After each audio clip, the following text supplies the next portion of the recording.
What's up? My name is Simon, and in this video, I'm going to show you exactly what kind of fees you'll have to pay if you decide to use Coinbase to buy Bitcoin, Ethereum, or any other cryptocurrency. So let's now head over to my computer and get started. So here on this website, you can see an explanation of the fees of Coinbase. And I'll leave a link to this down below in the description of the video so you can read it for yourself. But I actually already read this and I'm going to try to explain it to you now in the easiest way that I can. So there's basically two main fees that you have to understand. So the first one is the consumer exchange rate. What that basically means is that Coinbase is adding a margin, as you can see here, adding a margin to the current market price of Bitcoin.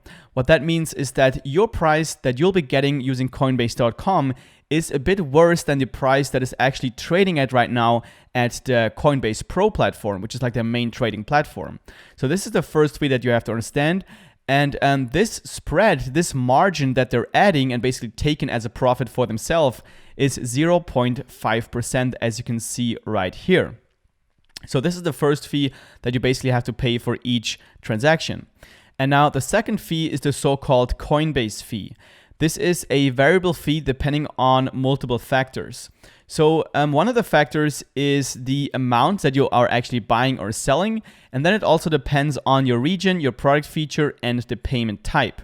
So if you're buying cryptocurrency for $200 or less, then these flat fees might apply depending on your payment method as well. So for up to $10, it's going to be 99 cents. For up to $25, it's going to be $1.49. Up to $50, it's going to be $1.99. And up to $200, it's $2.99. And then it's either going to be the flat fee or it's going to be the percentage fee, which we can look at when we scroll further down right here. And the percentage fee is kind of different. It might be different for the country you're in. So let's scroll down to the United States. And here the variable fee is if you're buying using a US bank account or your current USD balance on your account, it's 1.49%. If you're using a credit card, it's going to be 3.49%. So for example, if you're going to buy Bitcoin worth $1,000, then first you're going to pay the variable fee, which is depending on your payment method. So let's say you're using your bank account or your Coinbase USD wallet. So you're going to pay for that $1,000 that you're paying $14.9, so $14.90 will be taken as a fee, and also the margin of 0.5%, which is another $5. So eventually you're paying like a 2% fee. And let's say you are buying Bitcoin with $100, as you can see as an example right here, then it would be less. So the fee would be $2 or 1% 49 would be $1.49. But as you can see, the flat fee for $50 to $200 is higher. So you're gonna pay more. So you're gonna pay $2.99, which is 3%, and then also the because you're going to get the consumer exchange rate, going to pay another 0.5%. So for $100, it's going to be 3.5% fee. So it really depends on the amount you're buying. But for most people, if you're going to use the bank transfer version, the bank transfer method, and not a credit card, you're going to pay around about a 2% fee. And then they also have cryptocurrency conversion fees, which means if you change between Ethereum and Bitcoin or Litecoin and Bitcoin directly without having to sell it first for fiat currency, then you're going to pay a 2% fee for that.